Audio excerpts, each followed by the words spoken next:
My name is Clara Weston. I'm 36 years old, and I didn't walk away from my engagement because of a fight. I walked away because of one sentence. But to understand why that sentence mattered, you have to understand what I had already built before he ever came into my life. My company wasn't something I inherited. It wasn't luck. It wasn't timing. It was years of consistent work, calculated risks, decisions that prioritized long-term stability over short-term comfort. By the time I met him, Ethan, my company was already established. Not massive, not something people would instantly recognize, but strong, stable enough to support a life that didn't depend on uncertainty. And from the beginning, he knew that. I never used it to define myself, but it was part of how I saw the world, how I made decisions, including the ones about relationships. We had been together a little over 3 years, and for most of that time, things felt aligned. Not perfect, but steady. We weren't the kind of couple that needed constant reassurance. We didn't perform happiness. We just lived it quietly. Routines, shared plans, a future that didn't need to be discussed every day because it was already understood. Marriage wasn't a question. It was the next step. The venue had been booked, deposits paid, dates confirmed. Everything had reached that point where the future stopped being hypothetical and started becoming real. Looking back now, the shift didn't happen all at once. It built slowly. Small comments, casual suggestions, conversations about sharing more, about security, about how marriage means everything becomes ours. At the time, nothing felt extreme. Nothing crossed a line clearly enough to challenge. And that's how situations like that develop. Not through one obvious moment, but through a series of small steps that don't seem significant, until they lead somewhere you never intended to go. The moment it became clear happened in front of everyone. Both families. One table. Planned, structured, intentional. The conversation started normally. Wedding details, timelines, arrangements, safe topics. Then he said it, calmly, confidently, without hesitation. He said his younger brother should receive half of my company after we got married. Not asked, not suggested, stated. For a moment, no one reacted. Not because it made sense, but because it didn't. It was the kind of statement that takes a second longer to process, because it doesn't belong in the conversation it was placed in. But he didn't hesitate. He kept going, explaining it like it was logical, like it naturally followed the idea of joining families. He said his brother had always supported him, that he deserved security, that since we were becoming one family, my success should extend to him as well. And in that moment, everything inside me went quiet. Not anger, not shock, just clarity, because it wasn't about family. It wasn't about support. It was entitlement, presented as logic. And the setting? That wasn't accidental. A public table, 2 families, an expectation that I would respond carefully, that I would avoid conflict, that I would negotiate, or worse, agree. I didn't react the way anyone expected. I didn't raise my voice, didn't argue, didn't ask him to repeat himself. I just looked at him and said, if that's what you want, then there won't be a wedding. No anger, no hesitation, just clarity. And that response broke the structure he was relying on, because he wasn't expecting refusal. He was expecting compliance, or negotiation at worst. For a moment, the room went silent, heavy, not empty, the kind of silence that settles when something shifts in a way no one prepared for. He tried to recover, quickly, said it didn't have to be exactly half, that it could be adjusted, that we could discuss it further. And that shift, from certainty to negotiation, told me everything. Control had already slipped. I didn't argue, didn't explain, didn't justify my answer. Because once something becomes that clear, explanation isn't necessary. Understanding already exists. Dinner ended without resolution. Conversations drifted. People avoided eye contact, pretended something irreversible hadn't just happened in front of them. But I felt it. Everything had changed. Not because of what was said, but because of what it revealed. That night I didn't call him, didn't text, didn't follow up. Because once something reaches that level of clarity, the next step isn't discussion, it's action. And the next morning, I started making adjustments. The next morning, I didn't wake up angry. That was the strange part. No shaking hands, no dramatic pacing, no urge to call him and demand an explanation he had already given me in the clearest possible way. I woke up with something colder than anger, certainty. And certainty has a rhythm to it, quiet, efficient, uninterested in theater. I made coffee, opened my laptop, reviewed my calendar. Then I started removing what no longer belonged to my future. The venue was first, the same venue we had booked months earlier, the one both families had toured twice, the one his mother had called perfect because it looked expensive without being loud about it, the one where people had already started imagining photos that would never be taken. I called as soon as their office opened. My voice was calm, professional. I asked about the cancellation terms. The coordinator recognized my name immediately, and for half a second I could hear the warmth in her tone, the familiar brightness people use when they think they're speaking to a bride with happy news. Then I told her I needed to cancel the booking completely. Not postpone, not reschedule. Cancel. There was a short pause on the line. Not intrusive, not inappropriate. Just enough to acknowledge that people can hear when something final enters a conversation. She asked if I was sure. I said yes. She confirmed the reservation had been made under my name, the deposit terms, the release of the date, the paperwork that would follow. Everything was straightforward. That mattered to me. No complications. No discussion. No one else needed to approve a decision that had become necessary because of what had already been revealed. When the call ended, I stared at the screen for a few seconds longer than I meant to. Not because I was reconsidering. Because there's a difference between deciding something is over and hearing the practical language that makes it real. Reservation canceled. Date released. File closed. A whole future reduced to administrative wording. I should have felt devastated. Instead, I felt lighter. Not happy. Not relieved in any obvious way. Just less confused. That was what clarity gave me. Not comfort, but the absence of distortion. The apartment came next. That decision had been forming since the night before, though I hadn't said it out loud, even to myself. Maybe because saying it would have made it feel harsh, more dramatic than it actually was. But by morning, it wasn't dramatic anymore. It was obvious. We had shared that place for nearly a year. His clothes in my closet, his toiletries lined up beside mine in the bathroom, a coffee mug she always used left near the sink because she never remembered to put it in the dishwasher.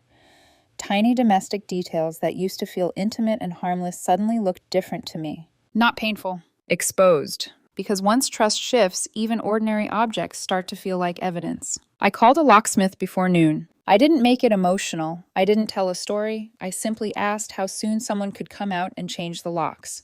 That afternoon, they did. Efficient. Unremarkable. Quiet. I stood in the hallway while the old lock came off and the new one clicked into place, and I remember thinking how little noise something permanent actually makes. No soundtrack.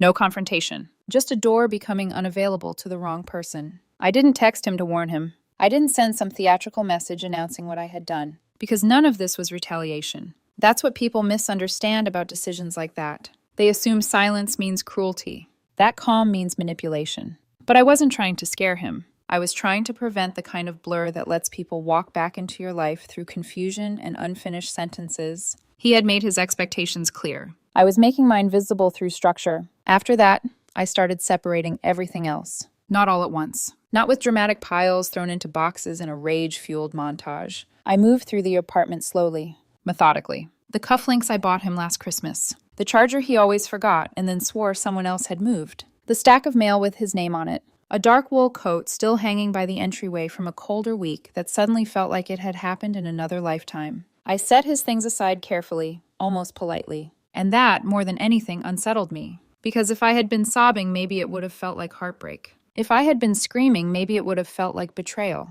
But this felt like accounting. Like closing out an investment after finally admitting what the numbers had been saying for longer than I wanted to admit. By late afternoon, the apartment looked almost the same. That was the unsettling part, too. Big decisions rarely announce themselves visually. A room can look untouched and still no longer belong to the life it held the day before. My phone stayed mostly quiet. A few notifications. 2 wedding emails I archived without opening. A message from my cousin asking whether I'd decided on the final seating chart.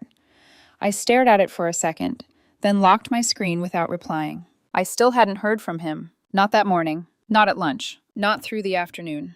And that told me something. If he truly believed what he'd said at dinner had been harmless, he would have reached out immediately.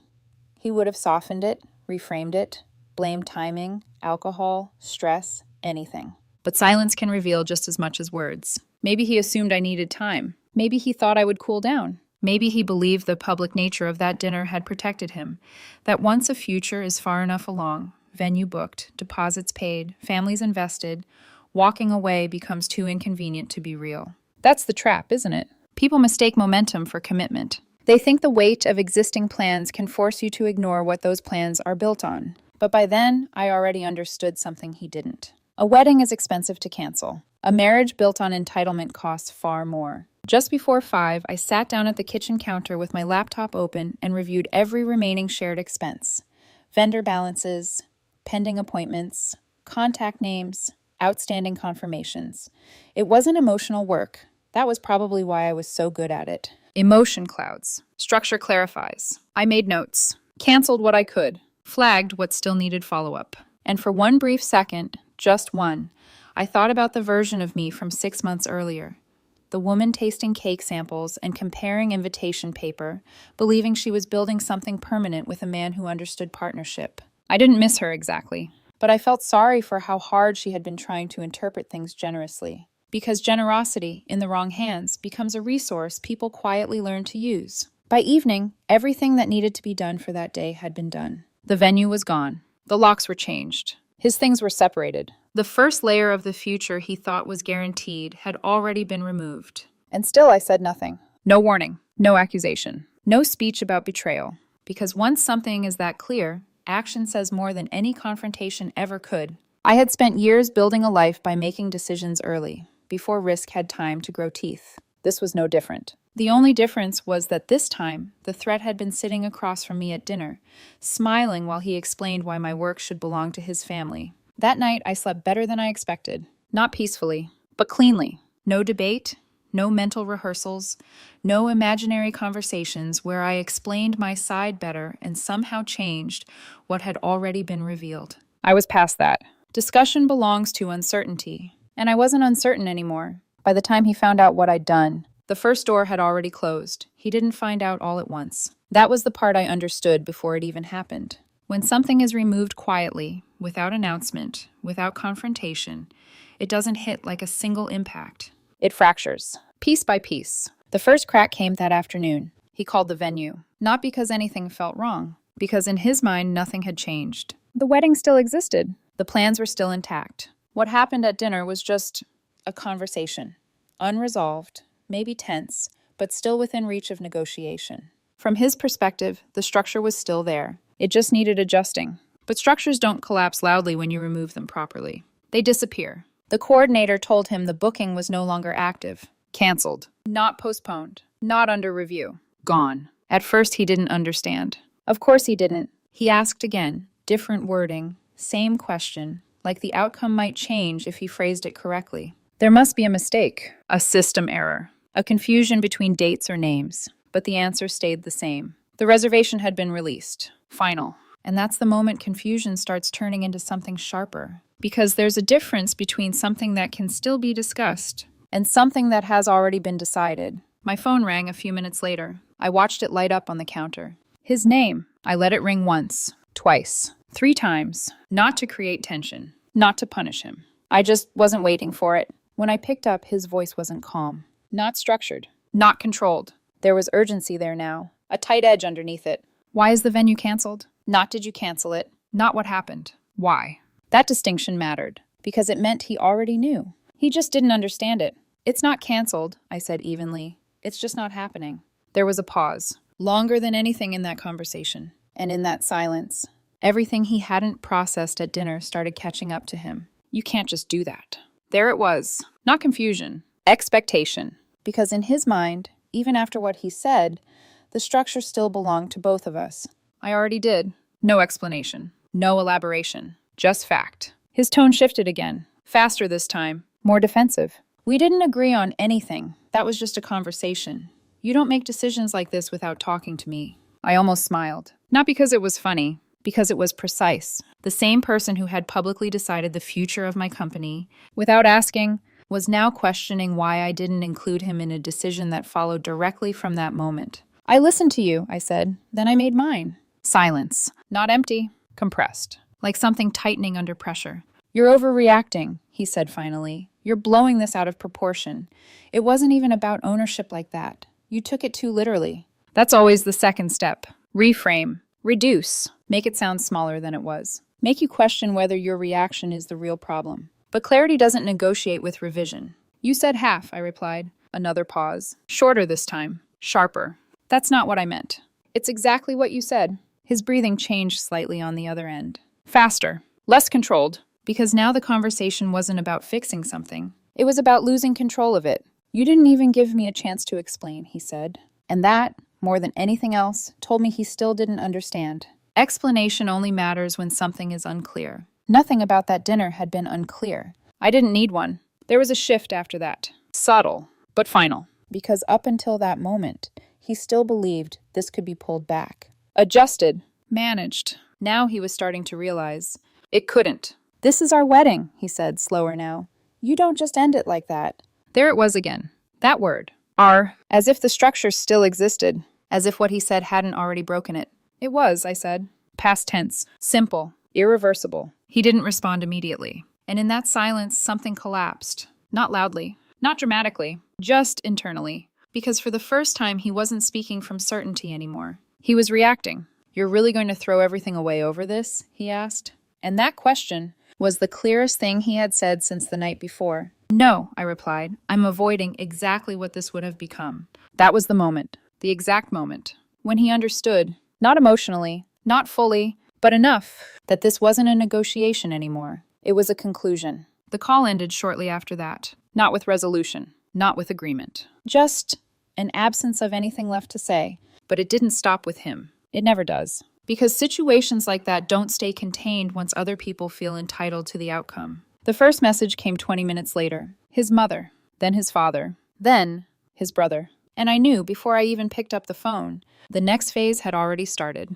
The first call came from his mother. I let it ring longer this time. Not because I didn't expect it, but because I wanted to hear what urgency sounded like when it wasn't filtered through him. When I answered, her voice was soft. Too soft. The kind of softness people use when they are about to ask you to undo something they already know you had every right to do. Clara, sweetheart, what's going on? She asked. Not what happened. Not what did he say. What's going on? As if the situation itself was the problem. Not the reason it existed. I leaned back against the kitchen counter, phone pressed lightly to my ear. He told you? I asked. There was a pause. Short. Careful. Yes, but I think there's been a misunderstanding. Of course. There always is. Because a misunderstanding is easier to fix than a truth no one wants to admit. He didn't misunderstand himself, I said calmly. Another pause. Longer this time. He didn't mean it like that, she continued. You know how things come out sometimes in front of people. It was just poorly worded.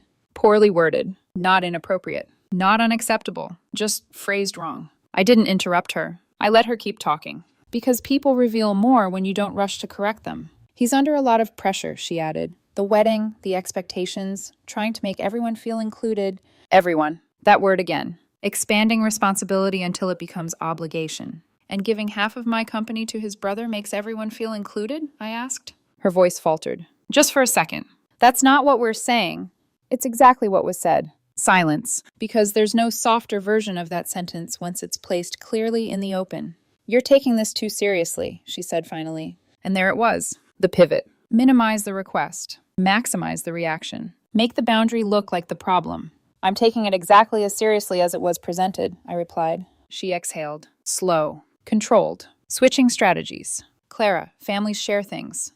That's what marriage is. It's not about keeping score. Score. As if ownership was petty. As if protecting what you built was somehow selfish. I looked around the apartment. At the quiet. At the absence that hadn't existed the day before. This isn't about sharing, I said.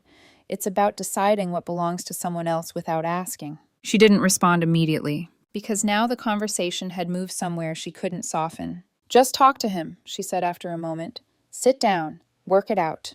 Don't throw everything away over one conversation.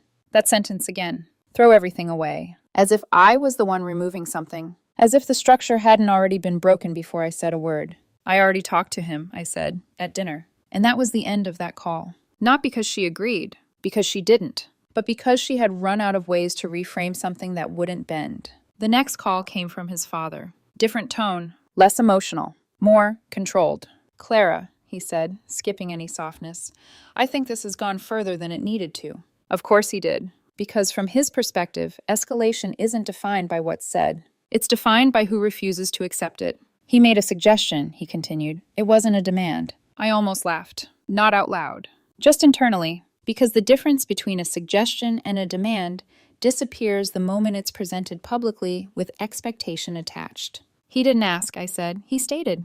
That's semantics, he replied quickly. No, it wasn't. Semantics only matter when meaning is flexible. This wasn't flexible. He was thinking about long-term stability, he went on, about integrating families properly. That's not unreasonable. There it was. The justification. Dress it up in logic. Call it foresight. Make it sound responsible. And suddenly entitlement becomes strategy. For who? I asked. A beat. Short. Tight. For everyone, he said. Of course. Always everyone. Never the person being asked to give something up.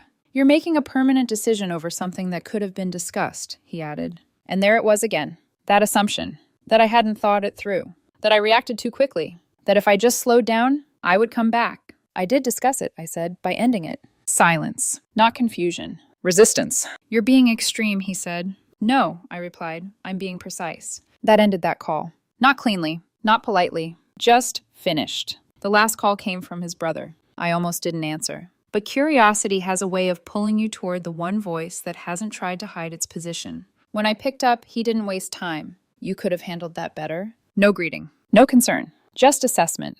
And that sentence told me everything. Because it wasn't about what was said. It was about how I responded. No, I said calmly. I handled it exactly right. A short laugh came through the line. Not amused. Dismissive. You're blowing this up over nothing, he said. No one actually expects half. It's just how negotiations start. Negotiations. There it was. Finally, the truth. Not hidden. Not softened. Just stated. And in that moment, everything became even clearer than it had been at the dinner table. Because it wasn't a misunderstanding. It wasn't poorly worded. It wasn't emotional. It was intentional. You're right, I said. There was a brief pause. He didn't expect agreement. This is exactly how negotiations start, I continued. And that's why I ended it before it could continue. Silence. Longer this time. Because now the structure he understood had collapsed completely. You're throwing away a marriage over leverage, he said. No, I replied. I'm refusing to become it. That was the end of that conversation. No follow-up. No attempt to recover. Because for the first time, none of them were trying to explain what happened. They were trying to preserve access to what they thought they could gain from it. And once that becomes visible, there's nothing left to fix. The calls stopped after that. Not immediately, but gradually. Messages slowed. Voicemails became shorter. Then disappeared. Because pressure only works when the person on the other side is still trying to hold the connection together. And I wasn't. By the end of that day, everything had shifted again. Not loudly, not dramatically, but permanently. And for the first time since that dinner, there was nothing left trying to pull me back. The silence didn't happen all at once. It settled, slowly, like something losing weight until you don't notice it's gone, only that the pressure isn't there anymore. The calls stopped first, then the messages, then even the indirect attempts disappeared. No more just checking in. No more we should talk. No more carefully worded sentences designed to reopen something that had already closed. It wasn't dramatic. That was the part people don't understand. They expect endings to be loud, messy, emotional, something you can point to and say, that's where it broke. But this didn't break. It dissolved, like something that had been holding shape longer than it should have. And once the tension was gone, there was nothing left keeping it together. I moved through the next few days the same way I had handled everything else. Quietly. Precisely. Finishing what needed to be finished. Closing what needed to be closed. There were still small things to take care of. Vendors to confirm cancellations with. Refunds to process. Emails to respond to. People who didn't know yet asking questions in polite, unaware tones. I answered them simply. The wedding isn't happening anymore. No explanation. No story. Just fact. Some responded with surprise. Some with sympathy. A few with curiosity they tried and failed to hide. But none of that touched me. Because by then, I wasn't navigating emotion. I was executing clarity. His things stayed by the door for 3 days. Neatly arranged. Folded. Organized. Not out of kindness. Not out of anger. Just completion. On the 4th day, they were gone. No message. No knock. No conversation. He came while I was out. That told me something too. Not cowardice. Avoidance. Because facing something final requires acknowledging it. And avoidance is the last place people go when they realize there's nothing left to negotiate. The apartment felt different after that. Not emptier. Cleaner. Not visually.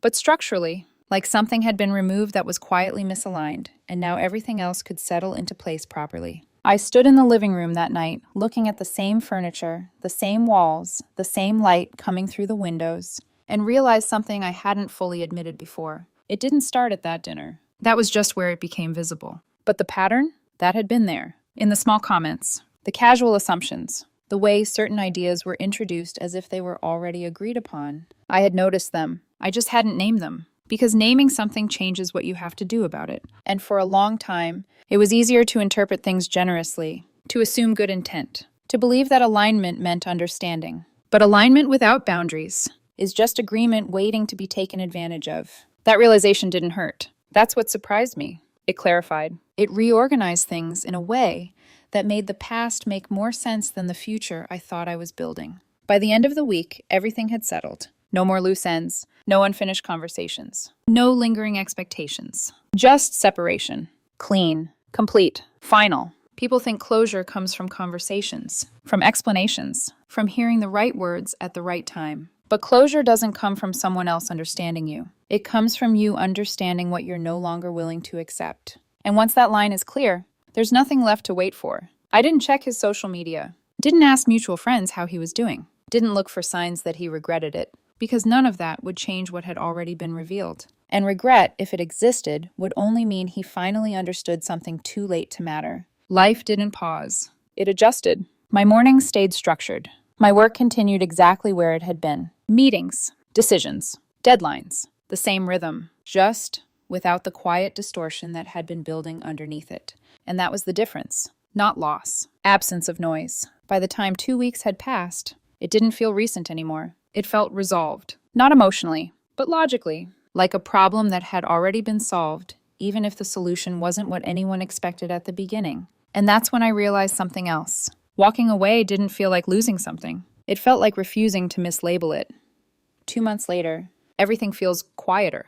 Not because anything slowed down, but because nothing is pulling against itself anymore. The business continued exactly where it was. Same structure, same direction, the same decisions I would have made regardless of what almost happened. There was no disruption, no fallout, no lingering damage from something that never had the chance to take hold. And that matters. Because people like to believe that walking away costs you momentum, that endings create instability. But the truth is, staying in the wrong structure is what slowly erodes everything you've built. Not leaving it. My days didn't change dramatically. I still wake up early, still move through meetings, numbers, projections, decisions. Still choose carefully, still build. The difference is, there's no background calculation anymore. No quiet adjustment in my thinking to accommodate someone else's expectations. No need to translate what I've earned into something that needs to be justified. Everything feels aligned again. Clean. As for him, I heard about it indirectly. Not from him, not from his family. Through the kind of distant, casual mention that carries more truth than anything said directly. The wedding plans were dropped. Not officially, not announced. Just removed. No new date. No explanation. People stopped asking about it. And eventually, they stopped referencing it at all, like it had never existed. Because that's what happens when something ends for a reason no one wants to say out loud. It doesn't explode. It disappears. Quietly. The same way it was built. Through small assumptions that no one questioned early enough. I thought about that dinner once. Just once. Not emotionally. Not with regret. Just analytically. The moment.